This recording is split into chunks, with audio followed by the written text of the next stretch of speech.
इस प्रमोशन के रिजल्ट में सिर्फ एक नाम है। एक लोग का प्रमोशन ड्यू था तो उनका प्रमोशन हुआ। मतलब ये नहीं है कि एक लोग का प्रमोशन ड्यू है तो उनका नहीं होगा। जिनके रिजल्ट आ रहे हैं वो उनके एक दिन की पढ़ाई के रिजल्ट एकदम जीरो।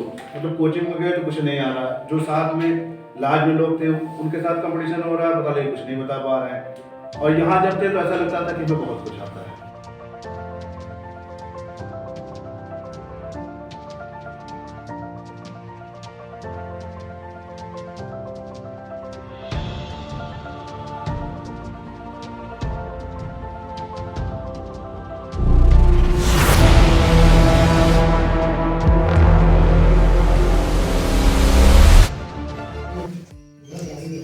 करियर गाथा के इस पड़ाव पे आपका स्वागत है। मेरा नाम अनुज है और सबसे पहले आप सभी को करियर गाथा की टीम की तरफ से आप सभी को नव वर्ष की हार्दिक शुभकामनाएं। तो इस मंच के बारे में बात करें तो यह सर उत्तर प्रदेश कौशल विकास मिशन के सोशल मीडिया एग्जीक्यूटिव के स्टूडेंट्स के लिए बनाया गया प्लेटफॉर्म है करियर गाथा। इसका उद्देश्य है कि जो हमारे क्षेत्र के प्रसिद्ध विशिष्ट व्यक्ति हैं जो कि अपने अपने क्षेत्र में एक विशिष्ट स्थान रखते हैं, उन लोगों के लिए क्या जो करियर का सक्सेस स्टोरी है उसको यहाँ पे ब्रीफ करना और उनके सक्सेस स्टोरी को जितने भी यंगस्टर्स हैं उनके तक पहुँचाना। तो इसके लिए आप सभी का सहयोग की आशा रहेगी, जिसके लिए आप इस वीडियो लाइक करके कमेंट कर सकते हैं और सब्सक्राइब भी कर सकते हैं। उसके साथ ही यह सोशल मीडिया एग्जीक्यूटिव के स्टूडेंट्स के लिए अलग से रोजगार का अवसर भी रहेगा जिसमें वो अपना करियर को बना सकते हैं। तो इसी क्रम में अगर कार्यक्रम को स्टार्ट किया जाए तो आज हमारे स्टूडियो में हमारे गेस्ट हैं आरिफ अंसारी सर, जो कि एक आयकर विभाग में सर के पर्सनल असिस्टेंट की पोस्ट पे काम कर रहे हैं। तो सर सबसे पहले आप अपना बहुमूल्य समय देने के लिए धन्यवाद। तो एक बार आप बहुत ताली स्वागत करिए सर। सर सबसे पहले आपसे जानते हैं कुछ अपने बारे में बताइए। सबसे पहले सभी को नव वर्ष की बहुत बहुत शुभकामनाएं। मैं आरिफ अंसारी। देखा जाए तो इस इंस्टीट्यूट का मैं स्टूडेंट भी रहा हूँ। इस इंस्टीट्यूट में हम टीचर भी रहे हैं और साथ ही साथ कंप्यूटर पढ़ने के बाद तैयारी के लिए इलाहाबाद गए और वहाँ पे कोचिंग करने के बाद सिलेक्शन हमारा इनकम टैक्स डिपार्टमेंट में हुआ 2011 में। और वहीं पर नहीं रुका हमारा काम। हमने 2011, 12, 13, 14, 15 हर साल हम एग्जाम देते रहे, लेकिन 2011 वाली बैच हमने सिलेक्ट कर ली, वो ज्वाइन कर लिया। देखा है हमने अपने साथ भी और आजकल या पहले भी कि लोग कोई काम शुरू करते हैं, थोड़ा शुरू किए, 2-4 दिन बिजनेस शुरू किए या कोई काम शुरू किए, पढ़ाई शुरू किए, तैयारी शुरू किए। पेशेंस जो है वो बहुत जरूरी है अपने काम को देर तक चलाने के लिए और दूर तक चलाने के लिए। लेकिन पेशेंस ही नहीं रहता। कोई काम शुरू करते हैं, मान लीजिए क्लासेस शुरू किए, शुरू में महीने भर बढ़िया से एक्टिव रहे, उसके बाद पता लगे कि बंक मारने लगे, 2 दिन आए, 4 दिन गायब। तैयारी के लिए भी यही होता है। जब कोई भी काम शुरू कीजिए तो तैयारी में यही होता है कि बहुत ढेर सारे कंपटीटर हमारे साथ रहते हैं। हम लोग यहाँ बैठे हैं छोटे शहर में, जब किसी बड़े शहर में जाते हैं या किसी बड़ी कोचिंग या बड़े इंस्टीट्यूट में जाते हैं और वहाँ के माहौल को देख के, वहाँ पे जैसे लोग बात करते हैं, जितने फ्री होके बात करते हैं, लैंग्वेज उनकी बढ़िया, तो हमें लगता है कि हमें तो कुछ भी नहीं आता। हमारा कंपटीशन उनसे होता है और हम यहाँ पे अपने आप को बहुत बढ़िया समझते हैं। हम भी जब शुरू इलाहाबाद गए थे तो यहाँ पे हमने एग्जाम दे रखा था, तैयारी भी कर रहे थे, फॉर्म चलता रहता था। इलाहाबाद गए तो वहाँ पता लगे कि एकदम जीरो। मतलब कोचिंग में गए तो कुछ नहीं आ रहा। जो साथ में लाज में लोग थे उनके साथ कंपटीशन हो रहा है, पता नहीं कुछ नहीं बता पा रहे हैं। और यहाँ जब थे तो ऐसा लगता था कि हमें बहुत कुछ आता है। तो धीरे धीरे फिर प्लेटफॉर्म पे आने के लिए और अपनी तैयारी मजबूत करने के लिए अपने आप से ही लड़ाई होती है।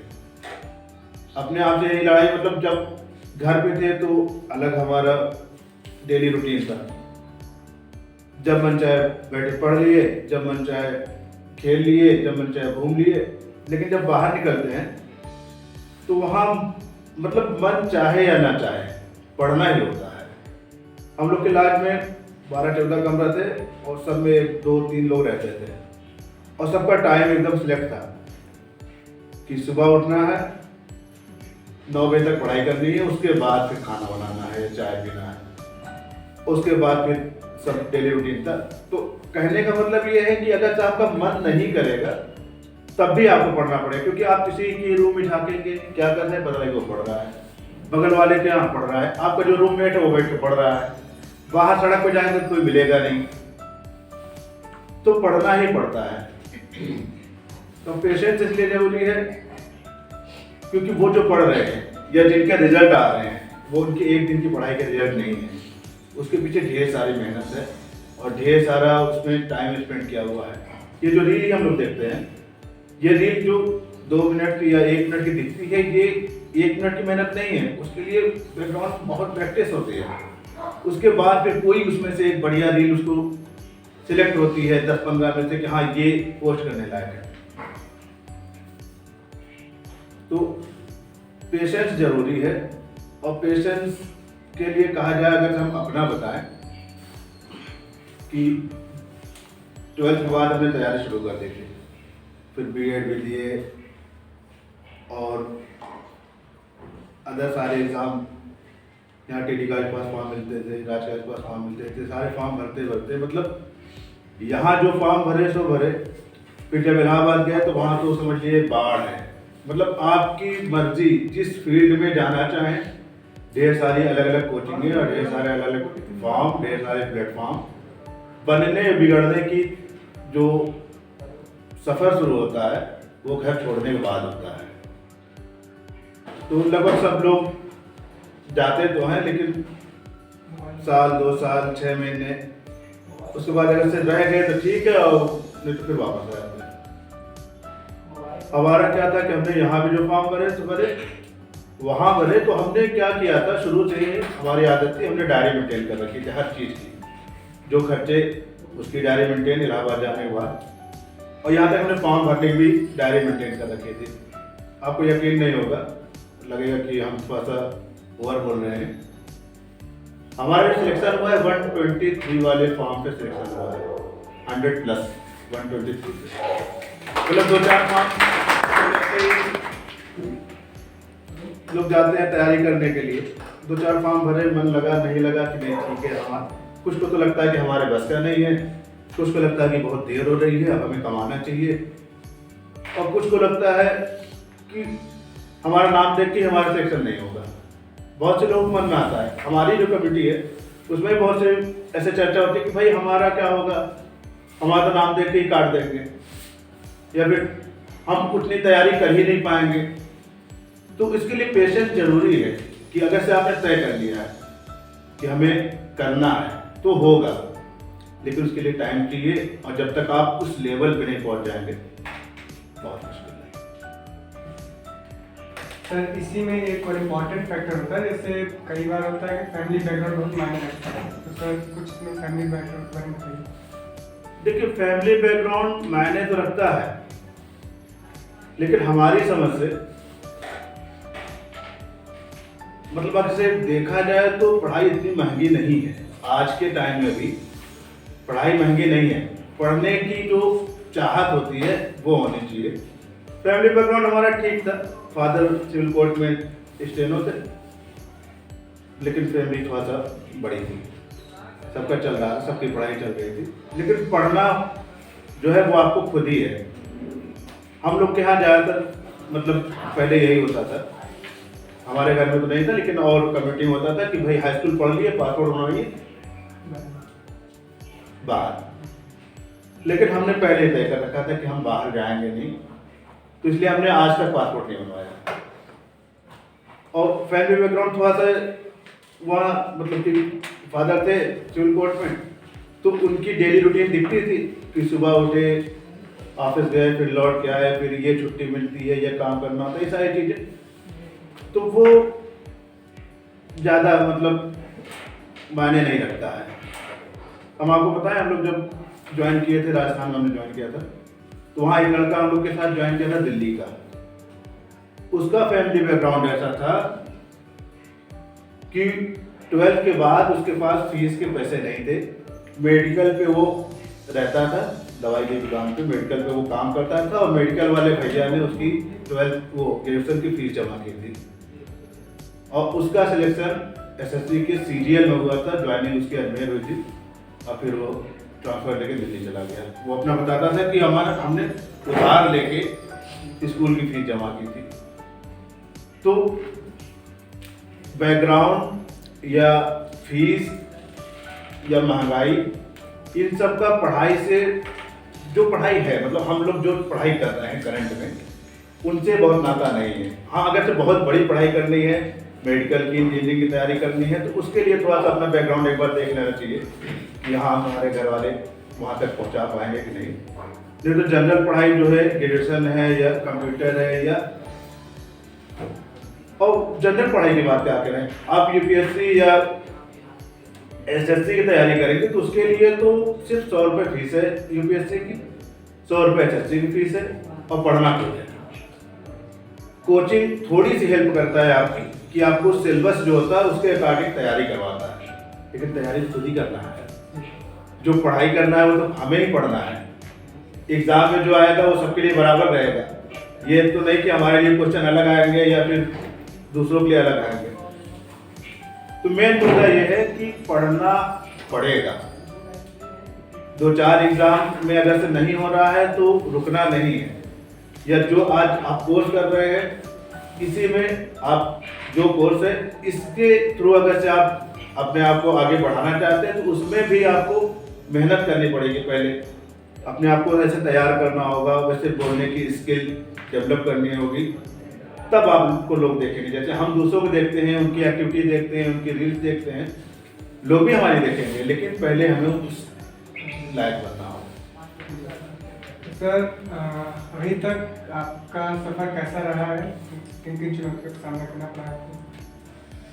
चुनौतियाँ देखिए पहले दिन से ही शुरू हो जाती हैं। मतलब जब हमारा जीवन शुरू होता है, चुनौतियाँ तब से शुरू होती हैं। वो शुरू के 3-4 साल अच्छे होते हैं कि कोई जिम्मेदारी नहीं होती है। स्कूल शुरू होने के बाद तो सबका काम, और हम अपना बताएं तो हम लोग तो 5th तक प्राइमरी स्कूल में पढ़े थे, तो वहाँ इंग्लिश नहीं थी, ना इंग्लिश थी, ना उर्दू थी, ना संस्कृत थी, मतलब लैंग्वेज थी ही नहीं। हिंदी और math, science, social science, art, ये 4-5 सब्जेक्ट थे। तो जो हम 5th से 6th में गए शिया कॉलेज में, तो वहाँ पहले दिन उर्दू वाले टीचर ने कापी उठा कर फेंक दी कि ये क्या लिख रहे हो। मतलब इसमें माना कि उर्दू की जो वर्ड होते हैं वो टेढ़े मेढ़े होते हैं, समझ नहीं आते हैं, लेकिन इतना भी टेढ़ा मेढ़ा कि नहीं कि मतलब पढ़ने में ना आए। तो धीरे धीरे ऐसे ग्रेजुएशन तक, इंटर तक हुआ, ग्रेजुएशन हुआ। लेकिन जब हम इलाहाबाद गए तो फिर वही बताया ना कि मतलब पहले जब आप अपने नेटिव पैलेस रहते हैं, होम रहते हैं, तो हमें लगता है कि हमें बहुत कुछ आता है, हमने बहुत अचीव कर लिया है। लेकिन जब ये एक प्लेटफॉर्म छोड़ के दूसरे प्लेटफॉर्म पे जाते हैं, वहाँ नए लोग मिलते हैं, नया कंपटीशन मिलता है, फिर समझ में आता है कि हाँ हमारा कुछ भी नहीं, मतलब एकदम जीरो। अब हमें शुरू करना है उस एफिल टावर के बराबर जाने के लिए, उतनी तैयारी करने के लिए। तो उसके लिए आप हिम्मत करनी होती है। और शुरू में तो जब हम इलाहाबाद गए थे तो हम जहाँ रहते थे, यहाँ सोवतियाबाद में, तो इधर से प्रयाग स्टेशन के रूट पे ऑटो नहीं चलता था, मतलब ऑटो चलता ही नहीं था। सागर एकेडमी है वो इलाहाबाद में, वहाँ हमने कोचिंग की थी। तो इधर से स्कूल कोचिंग जाना होता था, तो इनकी उनकी साइकिल मांग के फिर मैं भी अपनी साइकिल फेल पे लाद के ले गए। लेकिन हम ये सोचते हैं कि तैयारी करने के लिए घर छोड़ना भी जरूरी नहीं है। अगर से ठान लिया जाए, हमारा एक स्टूडेंट का ही है, फिर हमारा जब सिलेक्शन हो गया था तो उसके बाद एक लड़का था, हमारा सिलेक्शन हुआ था, एक हमारे दोस्त था इलाहाबाद बैंक में, उनका सिलेक्शन हुआ तो हमारे मोहल्ले के लड़का ग्रेजुएशन कर चुका था, वो हम लोग को देखने के बाद तैयारी शुरू किया। अब वो कहता भी है कि भाई ऐसे हम लोग आपको मतलब नहीं मिले होते यहाँ पे तो हम आज नौकरी नहीं कर रहे होते। और उसने घर रह के यही टीडीका के पास कोचिंग हुई, महिंद्रा कोचिंग है, वहाँ कोचिंग उसने ज्वाइन की। 2 साल बीता था, मतलब 12 में उसका सिलेक्शन हुआ था, 15 में उसका सिलेक्शन हो गया। और बताएं मतलब जैसे सिलेक्शन अपनी जिद पे अपनी शर्तों को लेना जो होता है, उसका ऐसा मामला था कि 2015 वाली बैच में उसने जूनियर असिस्टेंट क्वालिफाई किया था UPSSC वाला, और आजकल जो ये कंप्यूटर ऑपरेटर वाला पुलिस वाले वैकेंसी आई है वो क्वालिफाई किया था, प्री क्वालिफाई हुआ था उसका, मेंस में नहीं हुआ था। तो नेक्स्ट ईयर उसने फिर दोनों में क्वालिफाई किया और दोनों में मतलब फाइनल सिलेक्शन मिला उसको। पहले उसने 2017 में यही पे इसकी पोस्टिंग हुई थी अकबरपुर में, हमारा ट्रांसफर हो चुका था जौनपुर। तो पहले जब ज्वाइन करने जा रहा था तो हम लोग साथ में गए थे। तो उसने लगभग 17 महीने पुलिस वाला मतलब कंप्यूटर ऑपरेटर वाली पोस्ट पे काम किया। उसके बाद फिर इसका फाइनल सिलेक्शन हो गया था, जूनियर असिस्टेंट का पोस्टिंग मिल आ गई थी।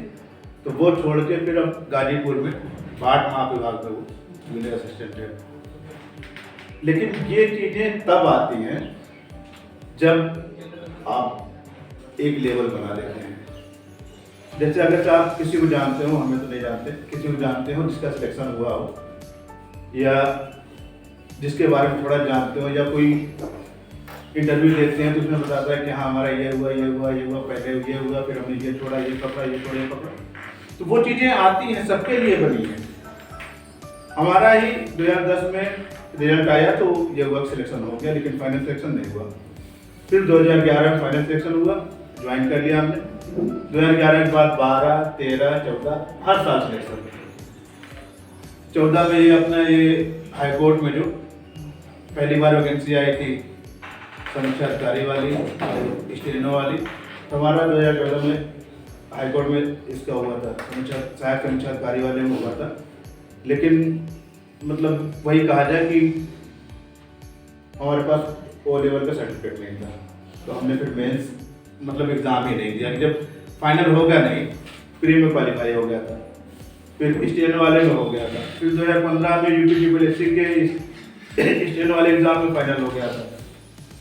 तो वो चीज़ें तब आती हैं जब एक लेवल बन जाता है कि हाँ हमारा कंपटीशन में 200 नंबर में 120 नंबर 130 नंबर आने लगा है, तो वो फिर आता ही है। फिर उसके लिए अलग से पढ़ना नहीं है, लेकिन एक बार जैसे कहते हैं ना कि स्ट्रक्चर खड़ा करना होता है। स्ट्रक्चर खड़ा करने के बाद आप उस पर फिर बाहर की डिज़ाइन या इंटीरियर जैसा चाहे वैसा बना सकते हैं, वो स्ट्रक्चर खड़ा करने के बाद होता है। तो वो सारी चीज़ें होंगी सबके लिए हैं, किताब में जो लिखा है वो सबके लिए है, कोचिंग सबके लिए है, पढ़ना सबको है, और हम लोग के बीच से ही लोग जाते हैं। रिजल्ट जो आता है अभी हमारे यहाँ इनकम टैक्स में ही मतलब हमारे इस लखनऊ चार्ज में 82 नए MTS आए हैं। MTS मल्टीटास्किंग स्टाफ SSC वाले कराते हैं, 122 आए हैं, ये आए हैं, मतलब सारे हर साल आ रहे हैं, वो हम लोग के बीच से ही आ रहे हैं। अभी एक लड़का हमारे यहाँ नवंबर में ज्वाइन किया था लास्ट ईयर, झारखंड का है। देखने में एकदम जैसे मतलब लग रहा है कि उसके मदर फादर दोनों एक्सपायर हो गए थे, बैकग्राउंड ठीक था, उसके भाई जब सर्विस में थे, लेकिन वो झारखंड से आके हमारे यहाँ जॉब कर रहा है और हम अपने यहाँ की जॉब ले नहीं पा रहे। तो कहीं ना कहीं कमी हमारी ही है ना कि हम उस लायक नहीं बन रहे हैं या ना बनना चाह रहे हैं। सबसे ज़्यादा जरूरी है ईमानदार होना अपने प्रति। जब हम अपने प्रति ईमानदार रहेंगे, क्लास में बैठे हुए हैं, चल रही है क्लास है, पता लगे हमारा ध्यान तो कहीं और, तो हम तो बार बार कहते हैं ईमानदार रहिए अपने प्रति, अपने परिवार के प्रति और अपनी पढ़ाई के प्रति। वो जो कहावत नहीं है, कुछ तो लोग कहेंगे, लोगों का काम है कहना, तो कहते रहेंगे। हमारे साथ भी ऐसा था, सबके साथ ऐसा होता है। हम जब इलाहाबाद तैयारी करते थे, आते थे घर, चले जाते तो कोई मतलब नहीं। जब सिलेक्शन हुआ पहली बार ज्वाइन करके, मतलब सिर्फ जब रिजल्ट आ गया था तो इलाहाबाद थे, तब भी हम रिजल्ट आया था हमारा, उसके बाद फिर 2012 वाला भी एग्जाम था, तो हम घर नहीं आए। पहले 2000 वाला एग्जाम दिए, उसके बाद घर आए। तो ऐसे एक लोग क्या खड़े हुए थे, तो एक लोग बहुत तेजी से जा रहे थे, मोहल्ले के साइकिल से बहुत तेज जा रहे थे, हमें क्रॉस कर गए थे। तो मुझे उस नुक्कड़ तक गए, वहां साइकिल खड़े करके वापस आए। मुझे अरे कब आए आप, क्या हाल है आपका यार, ये बदलाव नहीं बता। मतलब खाली एक रिजल्ट आने पे, ये सबके साथ होगा। मतलब बहुत अलग नहीं है, किताबें सब वही है, पढ़ना सब वही है, टीचर सब वही है, बस सबका अलग अलग ब्रेन है कि वो कैसे इस्तेमाल कर रहा है और किस फील्ड में इस्तेमाल कर रहा है। बहुत से लोग कहते रहते हैं, और ये चीज़ सही भी है, कि अगर से हमें 50-60 साल आराम करना है तो 2-4-5 साल मेहनत करनी पड़ेगी। बिना मेहनत के आज जो कहीं भी जाए, कुछ भी करें, किसी को भी देखिए, मतलब आप अगर से सीखना चाहें तो ये बेचारे मजदूर से भी सीख सकते हैं कि ये मेहनत कर रहे हैं, तब आपका इतना बड़ा बढ़िया घर बन जा रहा है। मेहनत कोई तो कर रहा है ना, लेकिन वो मेहनत दूसरों के लिए कर रहे हैं। यही जो मेहनत ये दिन भर आज कर रहे हैं, सबका बैकग्राउंड अलग होता है, हम बार बार कह रहे हैं, लेकिन पढ़ाई कभी भी महंगी नहीं रही है अगर से अपनी चॉइस से पढ़ना है। बड़ी पढ़ाई छोड़ दीजिए।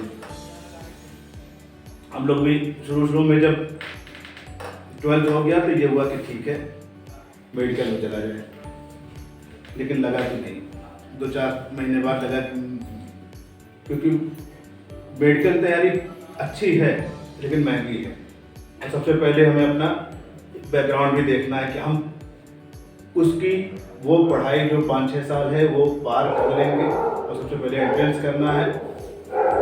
तो बड़ी बड़ी मतलब मुझे होता है ना, ख्याली पुलाव बनाने की जरूरत नहीं है।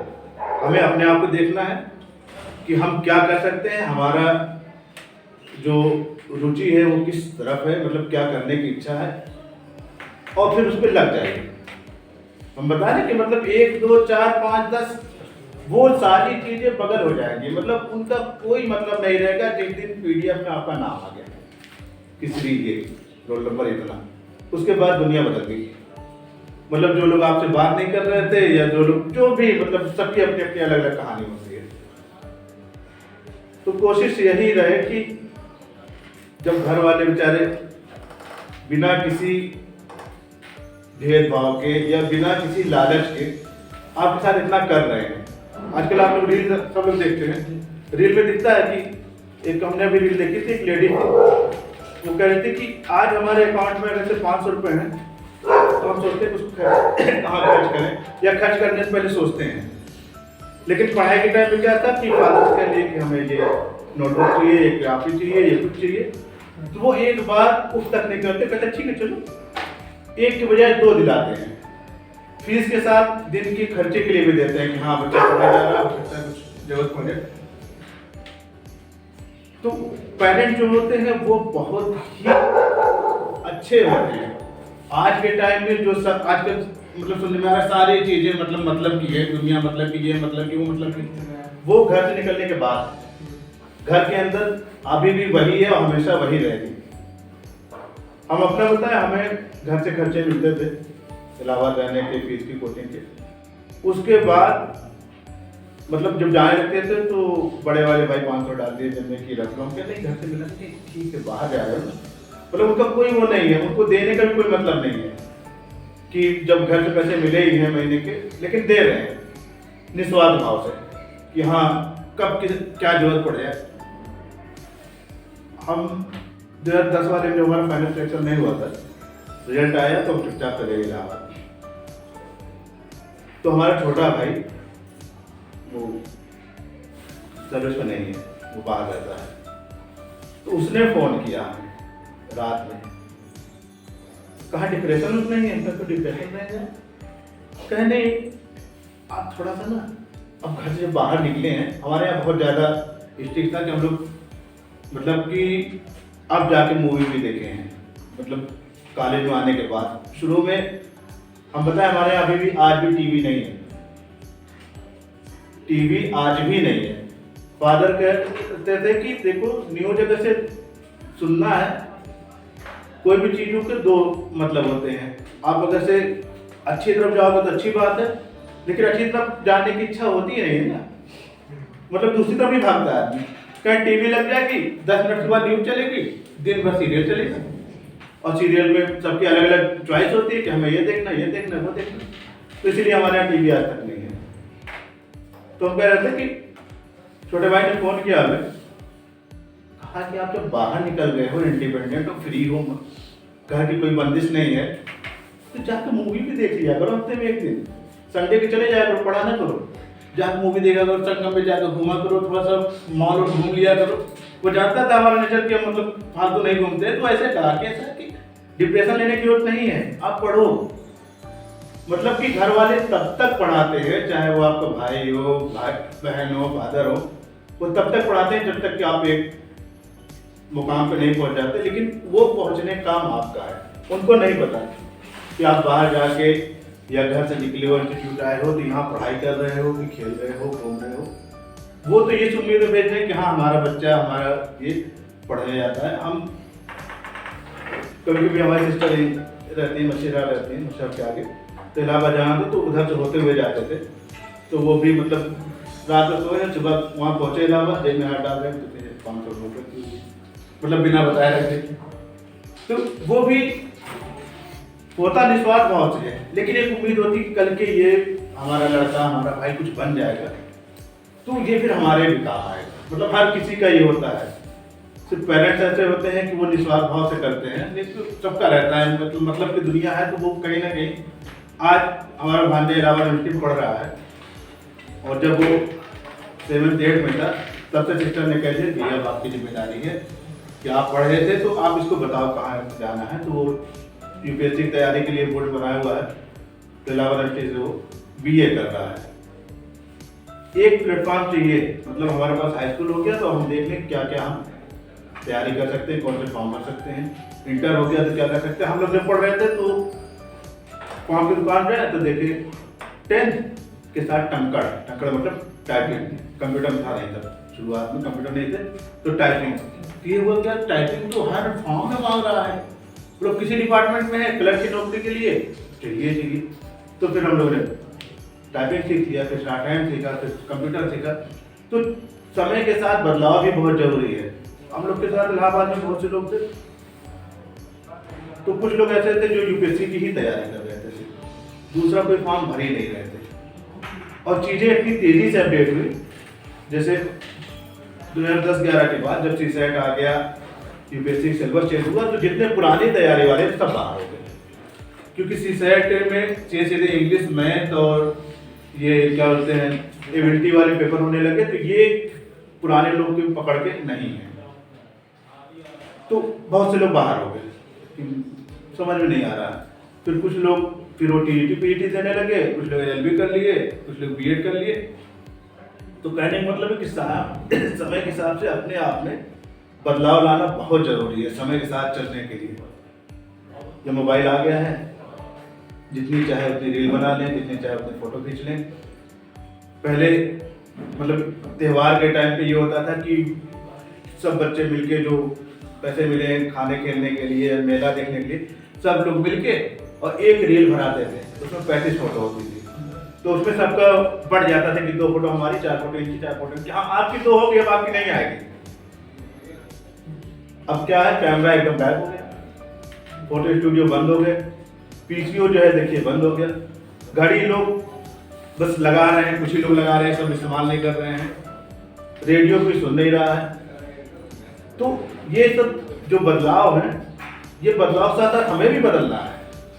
मतलब लग रहा है कि उसके मदर फादर दोनों एक्सपायर हो गए थे, बैकग्राउंड ठीक था, उसके भाई लोग सर्विस में थे, लेकिन वो झारखंड से आके हमारे यहाँ जॉब कर रहा है, हम अपने यहाँ की जॉब ले नहीं पा रहे। तो कहीं ना कहीं कमी हमारी ही है ना, कि हम उस लायक नहीं बन रहे हैं या ना बनना चाह रहे हैं। सबसे ज्यादा जरूरी है ईमानदार होना अपने प्रति। जब हम अपने प्रति ईमानदार रहेंगे, क्लास में बैठे हुए हैं, चल रही है क्लास है, पता लगे हमारा ध्यान तो कहीं और, तो हम तो बार बार कहते हैं ईमानदार रहिए अपने प्रति, अपने परिवार के प्रति और अपनी पढ़ाई के प्रति। वो जो कहावत नहीं है, कुछ तो लोग कहेंगे, लोगों का काम है कहना, तो कहते रहेंगे। हमारे साथ भी ऐसा था, सबके साथ ऐसा होता है। हम जब इलाहाबाद तैयारी करते थे, आते थे घर चले जाते थे, कोई मतलब नहीं।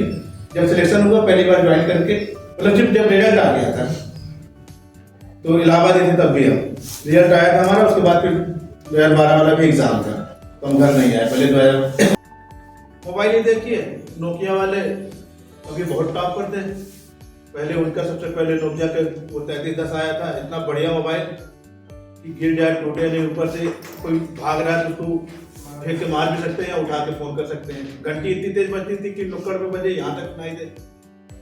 लेकिन उन्होंने क्या किया, एंड्रॉयड के साथ उन्होंने अपने आप को अपडेट नहीं किया, वो दूसरी लाइन में गए। जब एंड्रॉयड का जमाना आ गया है, वो माइक्रोसॉफ्ट वाले उस पे गए, सॉफ्टवेयर पे गए, वो उतना बढ़िया चला नहीं। तो हमारा कहने का मतलब है कि आज के टाइम में जो चीजें हैं उसके साथ अपने आप को भी अपडेट कीजिए। सोशल मीडिया एक्टिविटीज ये जो आपके यहाँ ये चल रहा है बहुत ही बढ़िया है अपने आप को प्रेजेंट करने का। पहले लोग अपने आप को प्रूव करने के लिए या अपने आप के में जो टैलेंट होता था उसको दिखाने के लिए मुंबई जाते थे, बड़ी मेहनत करते थे। लोग की स्टोरी आती है कि हमने बहुत दिन तक यहाँ काम किया थे, क्या छोटा सा रोल मिला, साइड रोल मिला, या फिर बहुत दिन तक खाली वो क्या बोलते हैं शूटिंग ही देखते रह गए। उनको ये था कि हम अपना टैलेंट दिखाएं ताकि हमारा कुछ प्रमोशन हो, मतलब जो भी है। तो वो टैलेंट दिखाने के लिए आपके पास घर आ गया, मतलब मुंबई जाना ही नहीं है। जितनी रील दिख रही है हम लोग को आजकल, जितनी रील बना रहे हैं लोग अच्छी खराब जैसी भी, वो एक तरह से उनका टैलेंट है, उनको मौका नहीं मिल रहा था और अब मिल रहा है तो कितने लोग देख रहे हैं और उससे उनको फायदा भी हो रहा है। जैसे सोशल मीडिया को होता है कि हाँ जैसे व्यूवर बढ़ेंगे वैसे उनको अलग से पेमेंट आती है, वो क्या बटन जो आती है सिल्वर और गोल्ड और प्लेटिनम, वो सारी चीजें हम लोग के बीच से तो निकले हैं, कोई अलग तो है नहीं।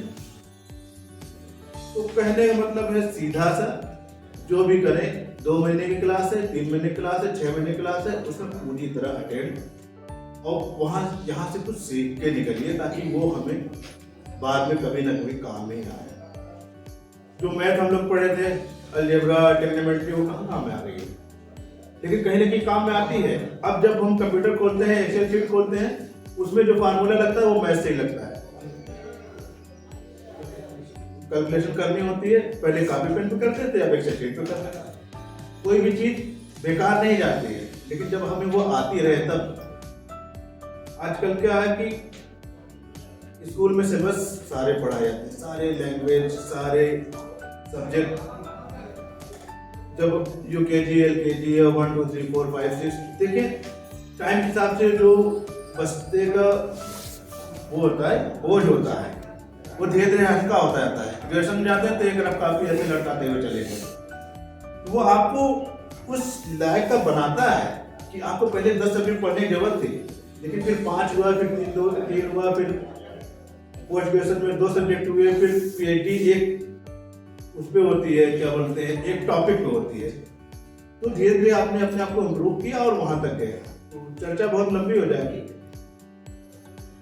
मेन यही है कि 3 महीने का कोर्स है, तो पूरी तरह अटेंड कीजिए।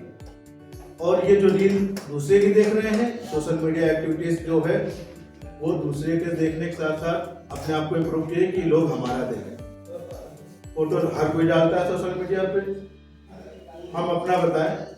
हम जब सर्विस में आ गए उसके बाद वैसे फेसबुक देखेंगे हमारा, तो हमारे पेज पे हमारी फोटो या बच्चों की फोटो या न्यूज जो रहती है, आप लोग भी देखते होंगे, जितनी वैकेंसी आती है, मतलब हो गया हमें लगभग 10 साल 11 साल हो गए हमें सर्विस में आए, और तो तब से आज तक हम सारी अपडेट करते रहते हैं।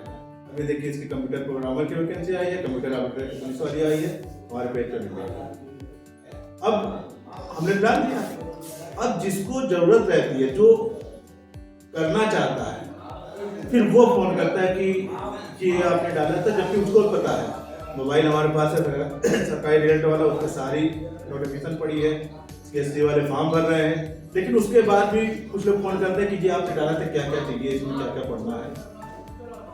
तो इस्तेमाल पॉजिटिव वे में कीजिए, टाइम तो जाएगा ही,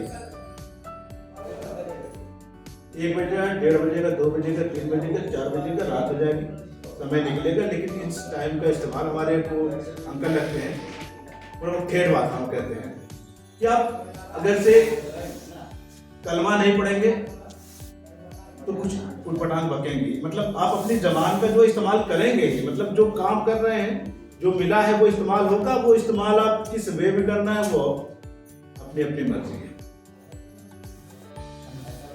तो इसके लिए धन्यवाद। और इसी बीच अगर आप में से कोई लोग कोई क्वेश्चन पूछना चाहते हैं तो पूछ सकते हैं।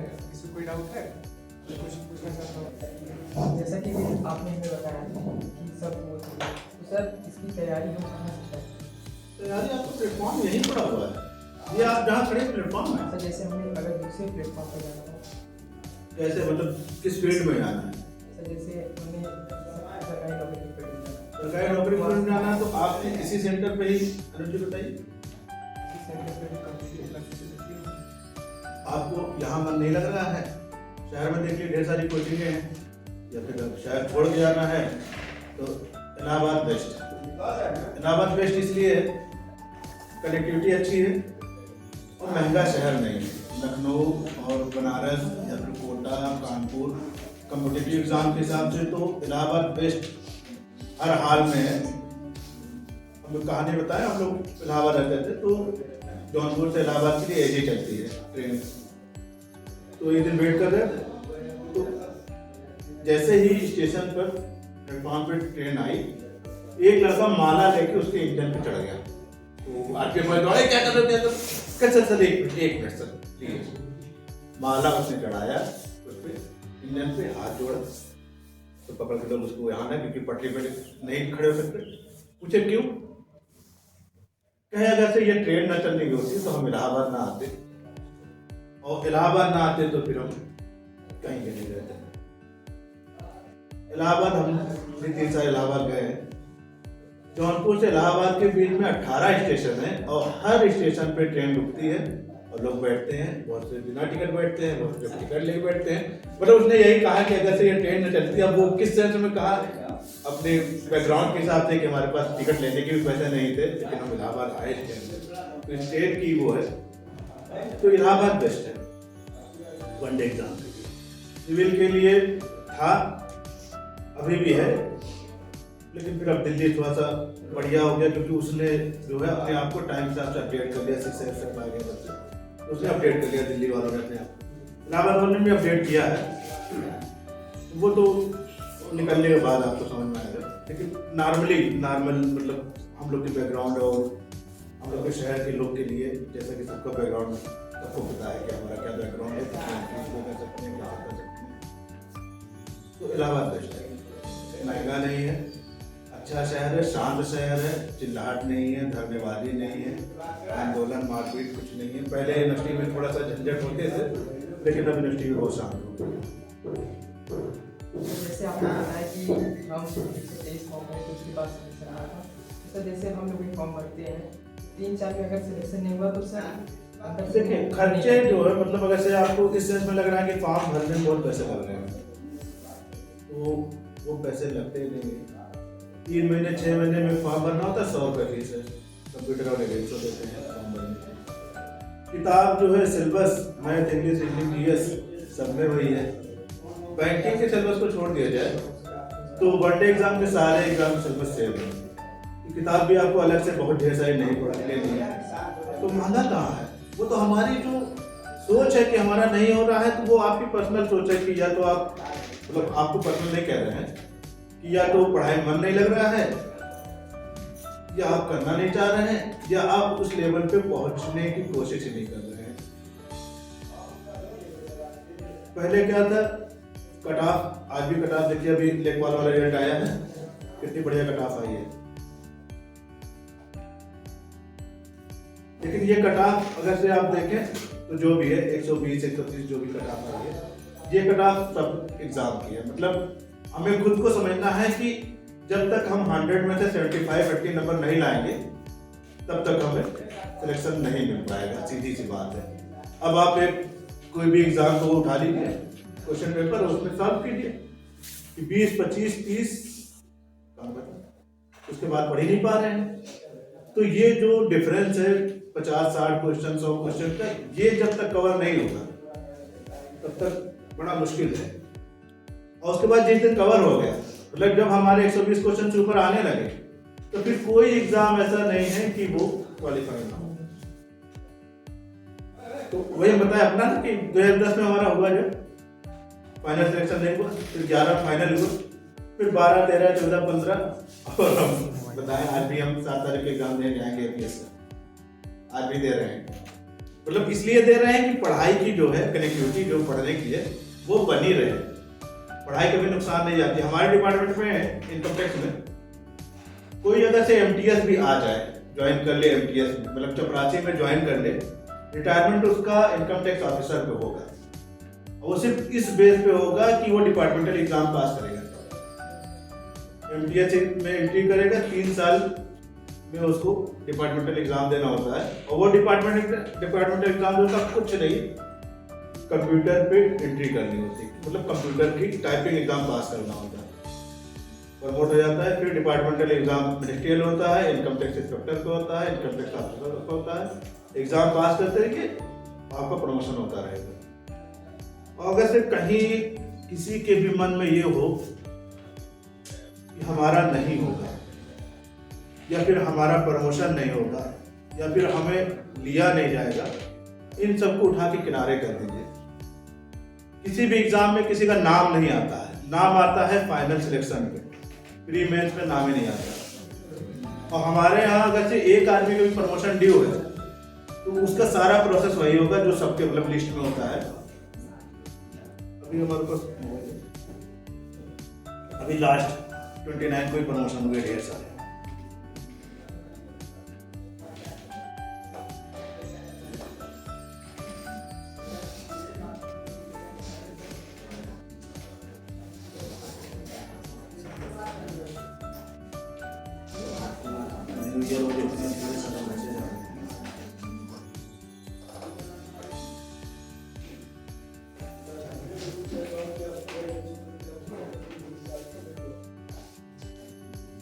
देखिए इसमें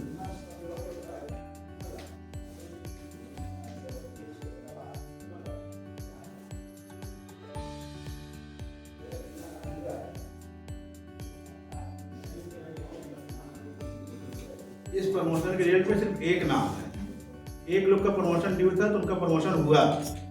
मतलब ये नहीं है कि एक लोग का प्रमोशन ड्यू है तो उनका नहीं होगा।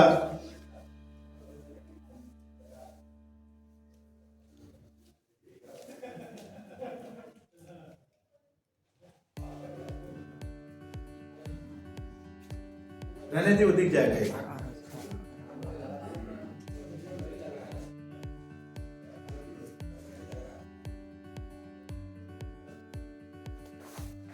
कहने का मतलब यह है कि निगेटिविटी एकदम से नहीं लानी है अपने दिमाग में, पॉजिटिव माइंड लेके चलिए कि अगर से हम ये काम कर रहे हैं और इस लायक हैं तो हमारा होगा ही, डंके की चोट पे होगा, और उसके लिए मेहनत करना होगा, चाहे वो आपका छोटा सा कोर्स हो या बड़ा एग्जाम हो।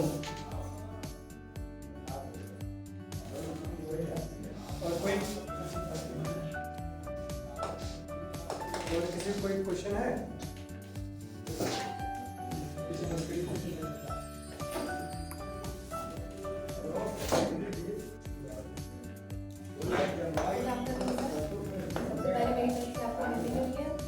जैसे आपने बताया कि आपके कुछ दोस्त थे जब आप अपनी प्रिपरेशन कर रहे थे तो कुछ आपके दोस्त थे जो सिर्फ UPSC का कर रहे थे, तो मतलब आप कहना चाहते हैं कि मतलब एक ही जॉब के पीछे ना भागे, ढेर सारे अपना मतलब आगे देखते भी रहे, तो वो कैसे करें? नहीं, हमारा कहने का मतलब ये था कि टाइम के हिसाब से अपने आप को अपडेट कीजिए। UPSC में 2009 तक जो था वो सिलेबस पुराना था, मतलब एकदम सेट पैटर्न था। हिस्ट्री में सिर्फ 35 क्वेश्चन आएंगे, ज्योग्राफी के 25 क्वेश्चन आएंगे, साइंस के इतने क्वेश्चन आएंगे, ये मतलब फिट था। जब 2010 में 11 में जब CSAT आया तो उसमें क्या था, इनको साइड कर दिया, मतलब जो नॉर्मल सब्जेक्ट थे उसका एक पेपर अलग कर दिया GS का, एक पेपर CSAT का जो आया उसमें इंग्लिश, मैथ, हिंदी और एबिलिटी वाले और जनरल एप्टीट्यूड वाले वो सारी चीजें आई। तो वो जो लोग थे पुराने तो उन्होंने अपने आप को उसके हिसाब से अपडेट नहीं किया, मतलब उनकी तैयारी बहुत अच्छी थी, मतलब किताब के किसी लेसन से पूछ लिया कि इस लेसन में क्या है तो वो बिना किताब खोले बता देंगे, इतनी अच्छी तैयारी थी। लेकिन उन्होंने अपने आप को टाइम के हिसाब से अपडेट नहीं किया, मतलब मैथ साइंस इंग्लिश के हिसाब से उन्होंने अपने आप को अपडेट नहीं किया, तो उन्होंने फिर अपना पैटर्न ही बदल लिया कि हम इस आगे नहीं बढ़ पाएंगे। जैसे कि अगर हम एक एग्जाम देते हैं, हमारा सिलेक्शन नहीं होता, दोबारा अगर हम एग्जाम देते हैं, हमारा फिर से सिलेक्शन नहीं होता, तो हम डिमोटिवेट होने लगते हैं, तो उसके लिए हम क्या करें, कुछ बताइए। डिमोटिवेट का ऑप्शन ही नहीं है, मतलब क्यों होंगे? हम लोग जब एग्जाम देते थे, एग्जाम दे के आए, बुकलेट उठाए, सब ग्रुप बन गया, सब लोग आगे तुरंत मिलाना शुरू, यहाँ ये क्वेश्चन ये क्वेश्चन ये क्वेश्चन। एग्जाम वाले दिन ही रिजल्ट आ गया कि अगले साल तैयारी करना है कि फिर से, मतलब रिजल्ट आएगा तैयारी करनी है। तो वो जो क्वेश्चन हम एग्जाम हॉल में करके आए हैं, मतलब 100 में से अगर से मिलाने के बाद 55 आया है और कट ऑफ 70 जा रही है, तो ये 55 हमारे सिक्योर हो गए, मतलब ये हमारी एक तरह से वो कैपिटल हो गई, ये हमारे 55 हो गए। अब हमारा डिफरेंस जो है 75-55 में 20 है, अब हमें तैयारी 20 करनी है, तो वहाँ डीमोटिवेट होने का ऑप्शन ही कहाँ है? हमें तो फिर से नई तैयारी करनी है। तो जैसे होता है ना अंदर से कि पता नहीं अभी 2 बार होगा नहीं निकला, 3 बार होगा नहीं निकला, फिर पता नहीं होगा कि नहीं होगा, ये सब सोचने लगते हैं ना। आप शायद थे नहीं, हमने बताया हमारा भी सिलेक्शन हुआ है 123 वाले फॉर्म नंबर पर हुआ है। 123 में पता है कितना होता है, मतलब 100 से प्लस 2-3 की बात ही कहाँ आती है, मतलब लगे रहिए ना। और हर किसी को अपने बारे में पता है कि हम कितने काबिल हैं और कितना हमें आता है, और एग्जाम देने के बाद तो एकदम पक्का हो जाता है कि जब एग्जाम हॉल से निकलते हैं तो ऐसा लगता है कि 200 में हमारे 150 सही है। फिर 4 लोग से डिस्कस ही पता लगा यार इसमें हमने क्या लगाया, ये 0.0 ये लगाया, मतलब वहाँ 150 से 125 हुआ।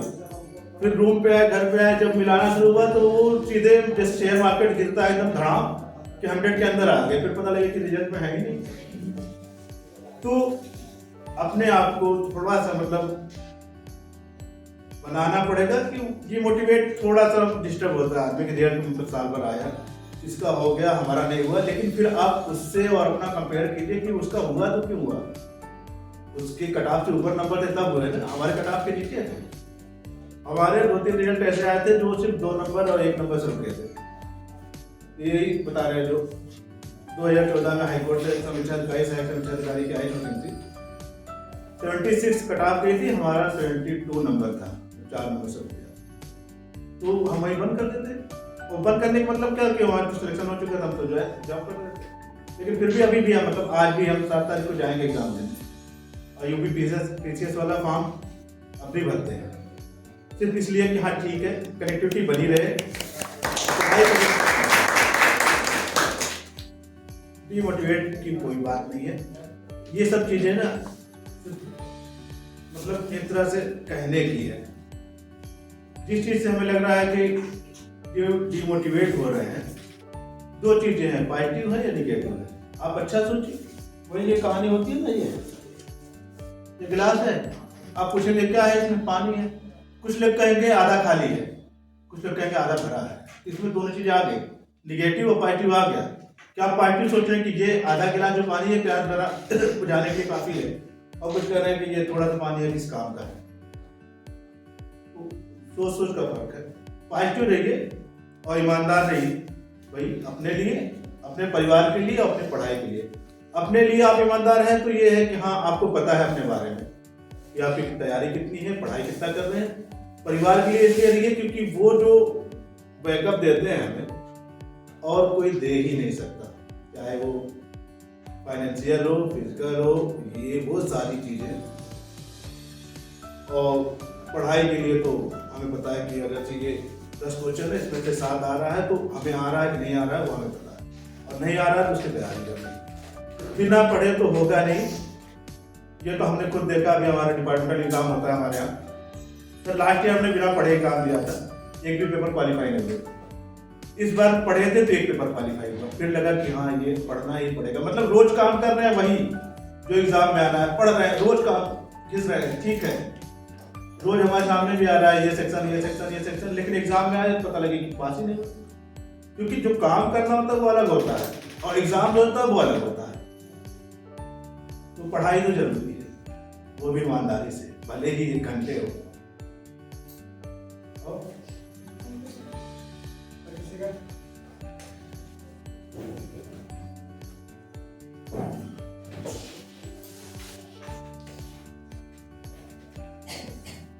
और किसी को कोई क्वेश्चन है? तो सर जैसे एक और चीज़ आती है, एग्जाम की तैयारी कर रहे हैं तो कुछ लोग वीडियो खाली करते हैं हार्ड वर्क में, जबकि इतनी तेजी से चीज़ें बदल रही हैं। वहाँ पे एक और वर्ड आया है स्मार्ट वर्क, तो इसके बारे में आप क्या कहेंगे? वही तो पहले ही बताया ना कि समय के साथ अपडेट भी होना जरूरी है। चीज़ें जो है, चाहे मोबाइल हो, कैमरा हो, घड़ी हो, रेडियो हो, ये सब चीज़ें आज के टाइम में नहीं दिख रही हैं। और सब छोड़िए, आप सीधा देखिए, ये आपका रिक्शा और ई रिक्शा, पहले जो है कितने ढेर सारे रिक्शे दिखते थे, अब क्या है, ई रिक्शे वाले आ गए। ऑटो वाले थे तो ऑटो वालों का अलग लेवल था, वो कभी मतलब इस वाले फील्ड में आए नहीं, वो लोकल तो चलता ही नहीं, यहाँ पे ऑटो बहुत कम ही चलता है, वो दूर दूर के लिए, मतलब गाँव के लिए चलते हैं। रिक्शा ई रिक्शे वाले देख लीजिए, पहले रिक्शा चल रहा था, अब वही जो रिक्शे के गैराज वाले थे उन्होंने ई रिक्शा रख लिया। हमारे यहाँ घर के पास एक रिक्शे वाले थे, वो पहले रिक्शा चलवाते थे, अब रिक्शा नहीं चल रहा है, ये रिक्शा चलवा रहे हैं। काम तो करना ही है, और अपने आप को उन्होंने अपडेट कर लिया टाइम के हिसाब से कि हाँ अब हमारा ये रिक्शा चलेगा, उससे किराए पर चलवा रहे हैं। पढ़ाई में स्मार्ट वर्क, जैसा आपने कहा कि किताब तो सबसे ज्यादा जरूरी है। स्क्रीन पे पढ़ने में बहुत अच्छा लगता है, मोबाइल में देख रहे हैं, क्लासेस ऑनलाइन देख रहे हैं, और क्या बोलते हैं, सॉल्व पेपर देख रहे हैं, ऑब्जेक्टिव देख रहे हैं, लेकिन वो जो ऑब्जेक्टिव है उसका जो मतलब टिक लगा रहे हैं कि ABCD, उस ऑब्जेक्टिव का जो बेस है वो आपको किताब में मिलेगा, वो स्क्रीन पे नहीं मिलेगा। और जब तक आप किताब खोल के पेन लेके, पेंसिल लेके, ये अंडरलाइन नहीं करेंगे, तब तक आपकी तैयारी पूरी होगी नहीं। चाहे जितना रील देख लीजिए, चाहे जितना स्क्रीन देख लीजिए, स्क्रीन पे पढ़ने में अच्छा लगता है। स्मार्ट वर्क है, चीज़ें हमें तुरंत मिल जाती है, गूगल की तुरंत मिल गई, हमारी जो कंफ्यूजन थी, कहीं जाना नहीं हुआ। क्लासेस ऑनलाइन पूरी स्टोर हो रखी है, सारी सेफ है, खोल के उसको चेक कर लीजिए कि हाँ ये कंप्यूटर था, लेकिन उसको लिखना पड़ेगा। हम 2010 वाले में, 11 वाले में जब भी था, हम जिस पोस्ट पे हैं उसमें शॉर्ट हैंड चाहिए होता है। शॉर्ट हैंड समझ में आशा मतलब जो लिखते हैं जो पॉइंट से और लाइन से। तो हम लोग जब पढ़ते थे तो हमारे लाज वाले हम थे, एक लड़का और था, 2 लोग छत पे बैठ के पढ़ते थे। तो हमारे लाज वाले कहते ये सब हल्के हो गए हैं, मतलब ये 2 घंटा एक ही वर्ड खींच रहे हैं। हम घर पे आए तो यहाँ पढ़ रहे थे, तो हमारी भतीजी का भाई तो पागल हो गए हैं, मतलब पता नहीं क्या बकते रहते हैं। कोई भी चीज अगर से आपकी आदत में लानी है, याद करनी है, तो कम से कम 5 बार पढ़ना है। जैसे कहावत नहीं है, रील में देखते हैं सब जगह कि कोई चीज की आदत डालनी है तो उस काम को आप 21 डेज आप सेम डे पे, सेम टाइम पे और सेम करना है, वो आपकी आदत में आ जाएगा। तो स्मार्ट वर्क तो सबसे ज्यादा जरूरी है, मतलब आज के टाइम में अपने आप में बदलाव जरूरी है। बिना बदलाव के तो फिर पीछे रह जाएंगे। तो हेल्प लेना है, लेकिन उसकी तैयारी में सबसे ज्यादा जरूरी है किताब और क्लास। क्लास में जो पढ़ लेंगे वो आपको हमेशा याद रहेगा, और किताब में जो आप 2-3 बार पढ़ के अंडरलाइन कर लिए वो आपको एग्जाम में याद आएगा। रील या स्क्रीन नहीं याद आती है, वो पढ़ने में अच्छी लगती है, देखने में लगती है, और लगता है कि हमें याद होगी। जैसे बढ़िया गाना सुन रहे हैं, कान में लगा के या वीडियो देख रहे हैं, तो जब तक देखते हैं तो ऐसा लगता है हमें वर्ड टू वर्ड याद हो गया, सारी लाइन याद हो, हम गुनगुनाने भी लगते हैं, उसके साथ गाने साथ गुनगुनाने लगते हैं। अगर से वही बंद कर दी वीडियो, अब कहिए कि आप 2 लाइन गाइए, तो शुरू की 2 लाइन तो याद रहेगी, फिर आगे भूल जाए। तो इसलिए सबसे ज़्यादा जरूरी है किताब और स्मार्ट वर्क साथ में जोड़िए, मोबाइल से और इससे, रील से और क्लासेस से, वहाँ से हेल्प लीजिए, लेकिन पढ़ना जरूरी है। और अगर से जरूरत पड़े तो रट्टा मार लीजिए, मतलब जब ये होता है कि हमें समझ में नहीं आ रहा है कि यार ये क्या समझा रहे हैं, नहीं समझ आ रहा, ये कैरियर गाथा लिखा है तो उसको इतनी बार लिखिए, हम लोग शॉर्ट हैंड में उसकी भी अलग वर्णमाला होती है स्टार्टिंग, जैसे ABCD 1 2 3 और होता है, उसकी भी अलग होती है। तो उसको हम लोग इतना घिसते थे कि वो पेज फट के पीछे चला जाता, मतलब पीछे वाले पेज पे आ जाता था एक ही चीज। तो स्मार्ट वर्क जरूरी है, लेकिन हार्ड वर्क के साथ। मतलब पढ़ाई के लिए आपको 2 घंटा बैठना ही है, फिर आप जैसे टाइम मिले उसको स्क्रीन देखिए, देखिए, जो भी क्लासेस देखिए, लेकिन किताब, कॉपी, पेन, इसका नाता कभी नहीं टूटना है। बिना इसके तो कुछ काम ही नहीं। धन्यवाद। अगर एक लाइन में अगर कुछ हमको पंच लाइन या फिर कह सकते हैं जो एक लाइन होती है मोटिवेशनल लाइन, वो अगर देना हो तो आप क्या देना चाहेंगे? मोटिवेशनल लाइन क्या कहा जाए, बस वही सीधी सी बात है, ईमानदार रहिए अपने लिए, अपनी पढ़ाई के लिए, अपने परिवार के लिए। और वो कुछ तो लोग कहेंगे, लोगों का काम कहना, समय के साथ साथ उनकी जो नजरिया है वो बदलता रहता है और वो बदलेगा ही। आज स्टूडेंट है, कोई नहीं पूछ रहा है, कल सिलेक्ट हो जाएंगे, हर कोई आपसे पूछेगा। वैल्यू आपको अपनी खुद बनानी है, कहीं से बन के नहीं आएगी। घर वाले आपको सपोर्ट करते हैं, लेकिन वो आपको तो पहले, अब तो बहुत अच्छा एग्जाम में हो गया है कि नकल वकल नहीं होती थी। पहले आउटसाइड में नकल जो होती थी, मतलब लोग, मतलब जिसको नकल करना होता था वो उसी हिसाब से उस स्कूल में नाम ही लिखाता था। तो बेचारे पेरेंट्स जो है यहाँ तक करते थे कि उनकी नकल का मटेरियल भी बनाते थे और उसको सेंटर में पहुँचाते थे, यहाँ तक कि वो खिड़की से, दरवाजे से, जैसे भी पॉसिबल होता था वो वहाँ तक पहुँचाते थे। मतलब पेरेंट्स तो यहाँ तक करते हैं कि अगर तो उनका बच्चे है तो आपकी जगह बैठ के एग्जाम देते हैं, लेकिन वो चल नहीं पाता है, तो वो आपकी हेल्प हर तरह से करते हैं, लेकिन वो वहीं तक कर पाते हैं जहाँ तक वो कर पाते हैं, उसके बाद तो खुद ही करना है।